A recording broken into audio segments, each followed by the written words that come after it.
Hi everyone.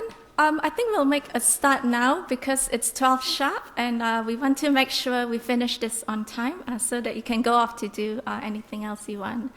Thank you very much for coming along to this Quick Bites talk.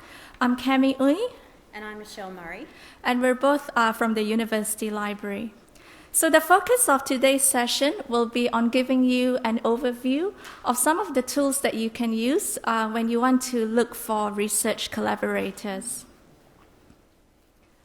So here's an outline of what we hope to cover in this session. We're going to look firstly at 3 tools provided by the university when you're looking for research collaborators. The first one listed, the Find a Researcher database. It's a database that's created by the university's research portfolio. The next 2 items listed, SciVal and Insights, those are subscription sources from the library. So I'll take you through a demo of all 3 sources just to give you an idea of how you can use them. I will then hand over the session to Michelle, who will take you through some of the freely available sources that you can use to look for collaborators. We'll make sure that we leave enough time at the end to answer any questions that you have. But obviously, if you have any questions as we're talking, feel free to ask, and we will do our best to answer them for you. Okay, so the first tool that I want to show you is the Find a Researcher database. And as I mentioned before, this is something that's provided by the university's research portfolio. So this is a tool you can use if you're trying to identify a researcher from within our university. I'm just going to go out of the PowerPoint slide now to take you through a live demo of this source. And we'll make these slides available to you if you're interested. Okay. So let me see, I had got it up.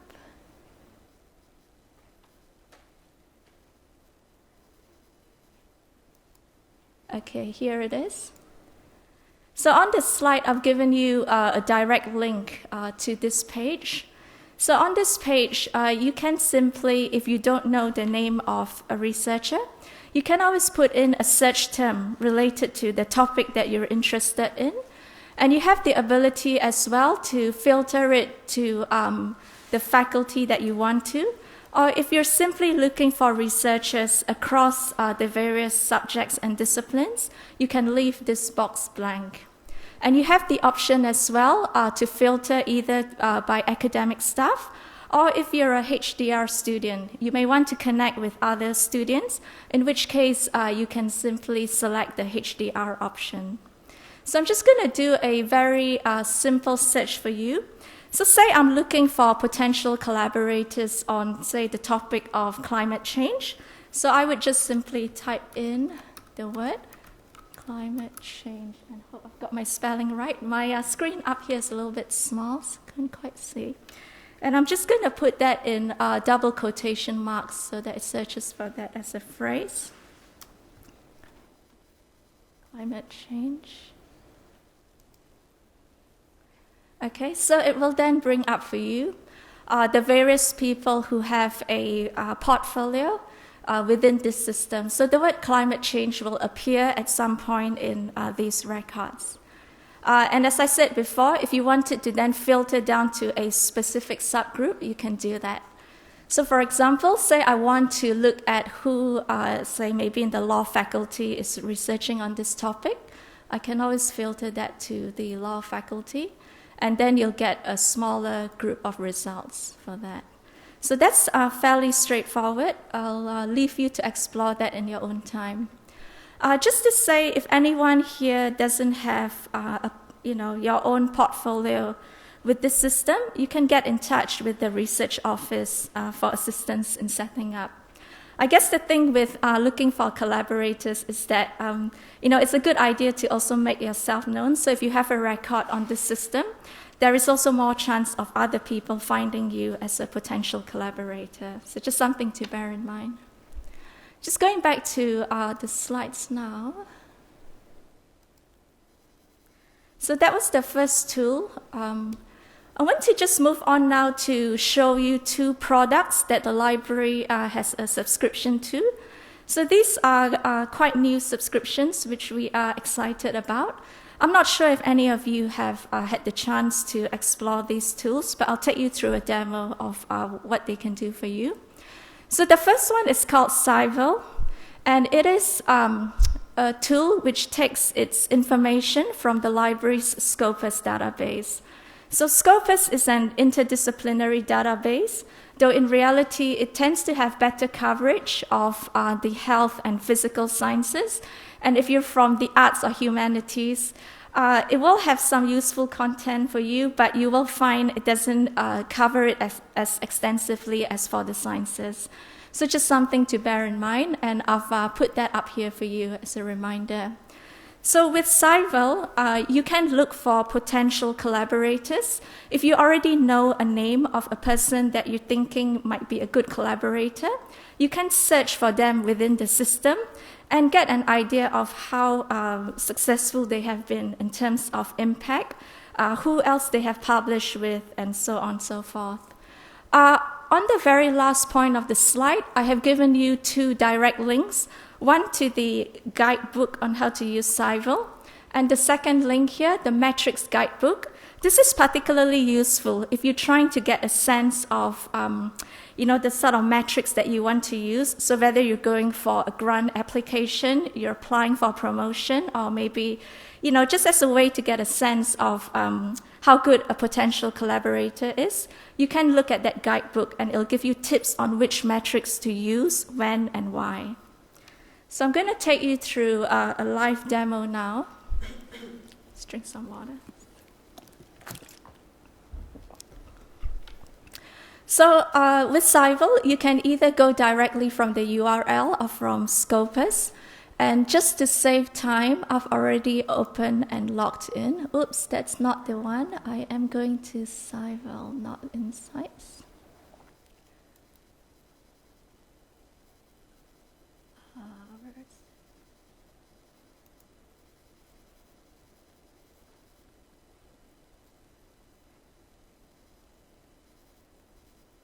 Sorry, it's this one here.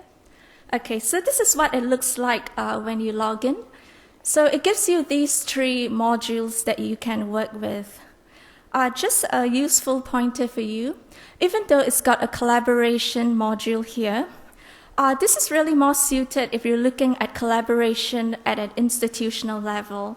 So if you want to see, for example, how well this university has collaborated with, Harvard University, you can look at it from this module. If, as an individual researcher, if you're looking for, other individual researchers to collaborate with, it's actually easier to find the information you need using this overview module. So I'm going to take you through a demo search on how you can do that.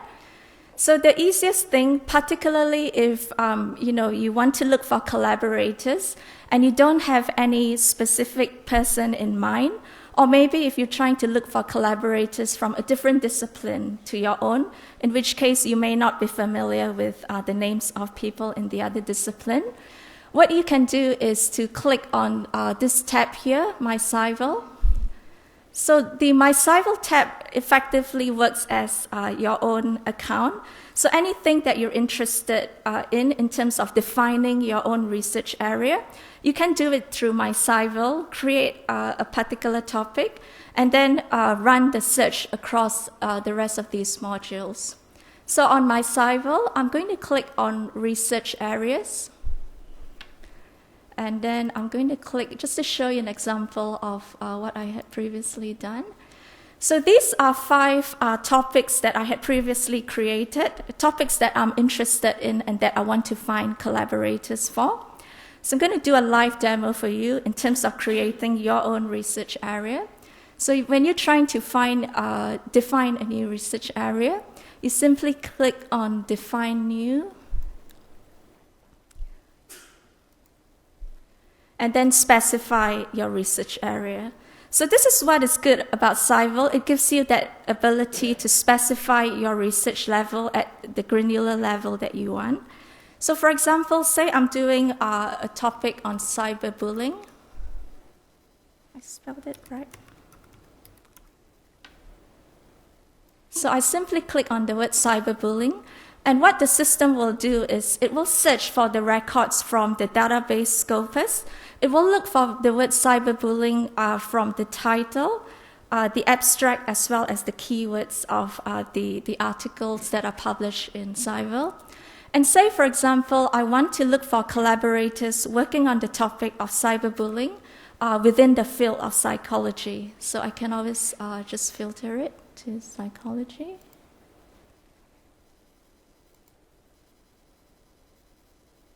You don't appear, that's bad. Sorry, this is what I should have done. You need to specify your limit.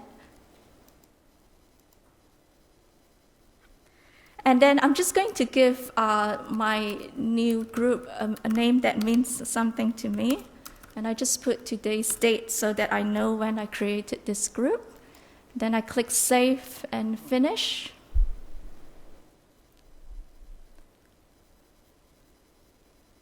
Okay, so you can see at the top, it tells me that this group that I have created is now available for use within SciVal. So now that I have this group, I can simply I'm just going to click on it, add to the selection panel. And now I'm going to come over to the rest of these modules to have a look at who the people are who have been publishing in this field. So when I click on Overview, you can see it appears at the top of my defined research areas. Okay. Now, by default, when you bring it into Overview, it will show you what has been done by people within this university. So if there have been people that have published in this area, you will see by default it will bring this in. Now, if you're looking for collaborators beyond this university, maybe you want to see globally, who's published in this field and how effective they have been, you can simply click on this link here, Authors. And while it's got University of Sydney as the default, I'm going to change that to worldwide.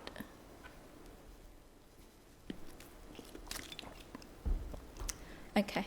So it will list for you the top 100 people who have published in this area based on the records that it's retrieving from the Scopus database. So over here, you can do a range of things. You can look at the different metrics. So this one here, the field-weighted citation impact, this is quite a good one to use because it takes into account that different disciplines will have different citation behavior. So the sciences, for example, may have more citation activity than people working in the arts and humanities. So this calculates the impact based on the discipline that you're in, so that if you're actually searching for different potential collaborators across different disciplines, this will take that into account for you. So it's one of the really useful metrics to use. So when you've got the names of the people in here, you can then go in to have a quick look at their record, just to see what their past collaboration activity has been. Over here, I'm just going to click on researchers and groups. So using the example of the person that is listed at the top here, so Heidi van der Bosch, if I click on researchers and groups, I can simply just add her in as a researcher. So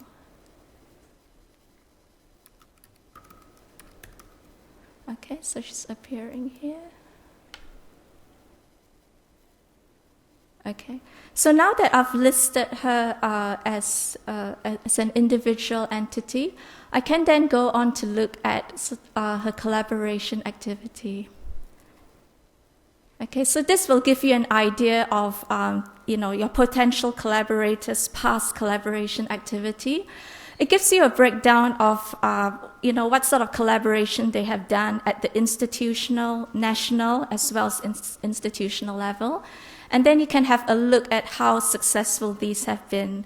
Have the international collaborations, for example, received a high number of citations? Have they been published in the prestigious journals and so on and so forth? Okay, so I will leave you to explore that in your own time. As I mentioned before, in the slides that I have done, I have given you a link to these two sources, and they're pretty comprehensive. So, if you're interested in using SciVal, I do recommend that you have a look at both of these. I want to and I've just done for you some screenshots replicating the search that I have done. Oh, and I forgot to mention, you can also benchmark potential collaborators against each other. So this is a pretty cool tool that we have, and the library is quite excited about this. So that's SciVal. I want to just very quickly show you another source that we have. So this is called Insights, and it's a product from Thomson Reuters. It takes its records from Web of Science. So those of you working in the sciences area, you're probably familiar with this database. It's a multidisciplinary database as well. But like Scopus, the coverage is much better for the health and physical sciences, and again, less so for the arts and humanities. That said, you will still find some useful information, even if you're not from the sciences area. Sorry? So where are the arts and humanities hiding? You will find them to some extent in some of the freely available sources that we have. In Insights as well as SciVal, the product that I have just shown, you can actually find material there as well. So if, for example, your research area was on gender or culture or something, when you define your research area in SciVal, you could put the word gender, culture, and then limit it to arts and social science, and it will bring up for you the researchers. But just bear in mind that anything that it brings up for you, it's pulling the records directly from Scopus, or in the case of Insights, from Web of Science. So the data is only as good as the original source it comes from. But Michelle will take you through some of the other sources that may be useful for the arts and humanities. Okay, so with Insights, I'm just mindful I don't want to eat into Michelle's time, so I'll show you just a very quick demo of how this works. So it's pretty much the same as Scopus in that it gives you the ability to look for potential collaborators. But of the two databases, Insights is probably more difficult to use. It doesn't have as much flexibility as Scopus, but I'll show you a way that you can track potential collaborators. So I'll sign up into Insights. So when you're looking for individual collaborators, click on the People module. One thing about this is that you have to at least know the name of a person working in the field in order to find additional records. So unlike SciVal, where you could just put in your research area and it'll do the work for you, there is no capability to do that within Insights. So I'm just going to use the example of that we had previously. So we had looked at someone called Heidi van der Bosch, which we got from Scopus. So over here, because I know that she's working in the field of cyberbullying, I can simply put her name in here and see what comes up. So under searching by research network, I'm just going to put in her name, van der Bosch, and it should come up, Heidi. And you can do other filtering options here. So for example, your time period. So say I want to look at what she has been publishing in the last few years. Update my results.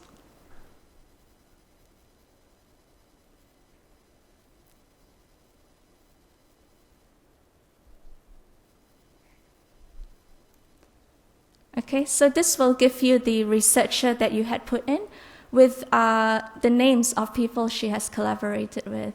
And you can increase the number of, assuming she's been very prolific and has published with a lot of people, you will see the field up there continually populating. And each of the collaborators that she has had dealings with, you can then explore their individual records. So it means that even if you don't know a lot of people in the field, if you have just the one core name, you can put that in, look at who else they have collaborated with, and then expand your search from there. So as with SciVal, Insights will give you metrics that you can assess the person on. So, what sort of citations they have received from which journals and so forth. And in the slides that we have prepared for you, the Insights Indicators Handbook that will again explain for you the useful metrics to use for whatever purpose it is that you are wanting to do this collaboration on. So I will leave it here. So I've just again done for you some step-by-step screenshots on how you can replicate that search. That's now Michelle's area. Yeah. So the 3 sources that I've covered so far are the ones that are provided by this university. But as I mentioned before, there's a lot of other freely available sources, some of which may be more suited to the arts and humanities. And Michelle will take you through some of these sources now. Just quickly before I talk about what I'd prepared, please do applaud. Who had the question about, was it you who had, okay. Because Cami was talking about if you're looking at people based on their previous publications and if they won't necessarily turn up in Scopus or Web of Science, just an idea, you could have a look at Google Scholar, see if they've got a profile there, because a lot of people who sit outside of those databases might be listed there, and you might get an idea of their previous publications and citations and collaborations looking at Google Scholar. So anyway, a quick aside. But what I would like to talk to you about is other ways that you might find potential collaborators using social media and networking platforms that have been especially developed for academics. So I'm sure that you're all aware and familiar with using social media, but I think that it's worth a quick mention in this context. The popularity of various social media platforms is a really great place to start in engaging with potential collaborators. In 2014, University of Canberra did a study and they surveyed researchers who incorporate social media into their academic work, and 83% of those people found that Twitter was the most useful social media platform. So how would you use Twitter to reach potential collaborators? Well, firstly, obviously, follow colleagues, known researchers in your field, key industry players, the people that you want to engage with. Be part of the conversation, respond and engage, and keep following those relevant individuals as you discover them. And in turn, they'll start following you in kind. Secondly, use Twitter to promote your research. It allows you that immediate sense of reaching a relevant audience, and the power of retweets will extend your research and expand your networks. And thirdly, make use of Twitter hashtags. Hashtags are really useful for following tweets on a particular subject, for targeting specific audiences, and for community building. There are a couple of examples up here. You can search for and use general academic hashtags. For example, ECR chat is up there. And another example that I found specific to a field for any historians here is Twitterstorians. But you can just go into directories and find Twitter hashtags that might be relevant to your field. The other thing that's useful about Twitter hashtags is that most conferences will also have their own hashtag. So make use of those when you attend, just to join in discussions and make connections with your peers that can go beyond the scope of the conference. Okay, so with social media out of the way, I'd just like to introduce you to a few platforms that are available that have been developed specifically for academics. So the first platform I'd like to show you is called Pyrus. Pyrus is an initiative of the University of Warwickshire, and it was purpose-built for connecting researchers who are looking for collaborators. So basically, you can see here, you create a profile, include your research areas, your methodologies, and you list your collaboration interests. The Pyrus system will then match your profile to relevant collaborators, and you can also do your own searches and find people that you think might be of interest. And basically then it's up to you to get in contact with those individuals and connect over research or any collaboration opportunities that you think might be relevant. So who's using Pyrus? It's open to all researchers, but the bulk of the users seem to be research students and early career researchers. The Pyrus website tells us that 60% of users are in the field of humanities and 40% are science and technology related researchers. And they mainly seem to be from the UK, US and Europe. Okay, so the next platform is ResearchGate. ResearchGate was started in 2008 by two science researchers with the intention of helping scientists connect, share their results and knowledge. Today it's used by researchers across many fields, but again the highest numbers still seem to be in science and technology. When you join ResearchGate, just like these other online systems, you set up a profile, list your research areas, but with ResearchGate, it also can ask you to upload and share your publications. You can search for fellow researchers and also explore their publications. They have other interactive elements in this, including group discussions, and also there's a Q&A section you can see up there where researchers can post questions, so you can go there if you have any burning questions or help out fellow researchers with answers. Another platform is Academia, and it's incredibly similar to ResearchGate, but it has a higher proportion of users who are in the arts and humanities, social sciences areas. Again, you can search for and follow researchers and topics. You'll then get automated suggestions of people to follow. And like ResearchGate, the main focus of this is for you to upload or share publications. Academia also has a feature where you can post draft papers and request feedback from users. And on to one that's slightly different, Mendeley Web. This is mainly a bibliographic manager, just like EndNote that you're probably familiar with. However, it does have an interactive component that might assist you in identifying potential collaborators. You can search the people directory and follow those of interest. You can join or create groups, join in public discussions and share papers. You can also create invitation-only groups for any collaborative work. Okay, so as you probably noticed, many of those platforms encourage users to upload and share publications. So I just thought it was worth a quick word of caution about that. Before you do start uploading or sharing, please check your publisher's policy relating to archiving your work on the web and open access repository. One example of this sort of policy is a publisher might allow you to share or upload a preprint of your work, but not the postprint or the publisher's PDF version. And also different publishers have wildly different policies on this, and also the policies might vary according to the journal, even by the same publisher. So please check this before you start engaging in this activity. Obviously, you'll find that information in your publisher agreement document. There's also an online database called Sherpa Romeo that collates and summarises all of those publisher policies. And of course, you can get in touch with your academic liaison librarian if you can't find it or you just want some guidance on that. Okay. So we hope this session has given you some ideas on ways that you can find and interact with potential collaborators. So it's now up to you to decide which of those tools you think might be useful for you and go away and explore. And I guess even if those efforts don't result in direct research collaboration, just remember that you'll be collaborating in that broader sense of the word through idea sharing and resource sharing and networking. And I hope you like this side as well, Lego Academics. You can always join that.